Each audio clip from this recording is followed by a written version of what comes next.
What happened is we were doing a studio album a long time ago, and Atlantic Records discovered that a lot of our albums sold not because of how great we were in the studio, but our live shows. So right in the middle of an album, they decided to can that album and do a live album instead. We did Brunch and Roll. This is big irony. My fans love me so much, they never, ever worried about getting their money's worth when we did a show.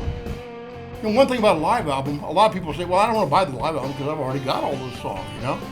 So we decided we were going to put a couple of songs on the live album that you couldn't get anywhere else. Gigolo, you know, Getting Kind of Cocky, all that kind of stuff was never out in a studio album till now.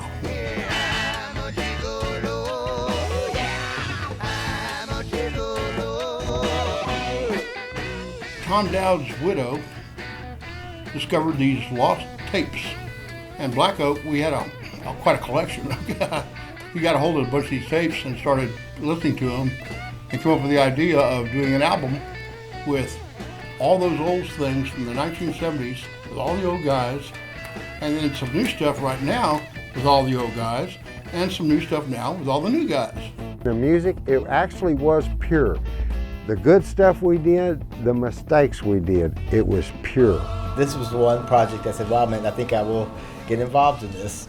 And it involved recording, and once I said that, got back to Brian Kehoe, who obviously know a lot about it, so I thought he would be the reason that I would do this. So we're here doing it, and we're hoping for the best. Dane from Atlantic had called up and said, we've got some Black Oak, Arkansas stuff we want to go through, and I said, fantastic. I'm all over that. I love their stuff. Usually when we dig through what was left over, you could either find nothing or you find instrumentals without a vocal on it, incomplete tracks, maybe something they were working on. But in these cases, we found complete things with vocals and all, really complete, very usable, and sometimes very rockin'. And they were as good as the things on the record from those days. It was literally like somebody rolled a dice and said, these ones go on, these ones don't go on, and they put them away. And for the next album, they're doing some new stuff. They didn't think about it again. And he called me up and he'd ask me about a song.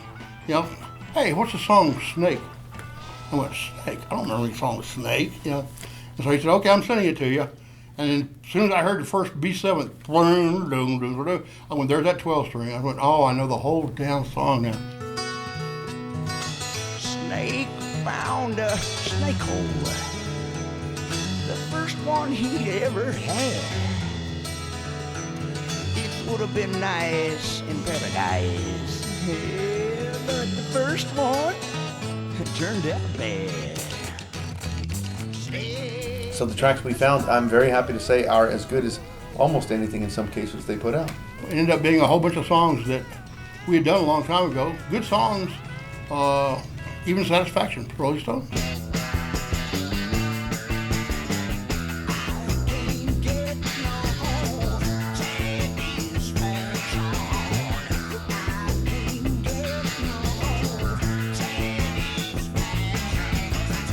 There's a version of Satisfaction that I swear I love better than the original. Their version really is one of the great covers they ever did. I always thought he should have been in the Hall of Fame. No, Black Oak, Arkansas should have been in the Hall of Fame. The Rolling Stones were in the Hall of Fame, and Mick and Keith were in the Hall of Fame because of the Rolling Stones.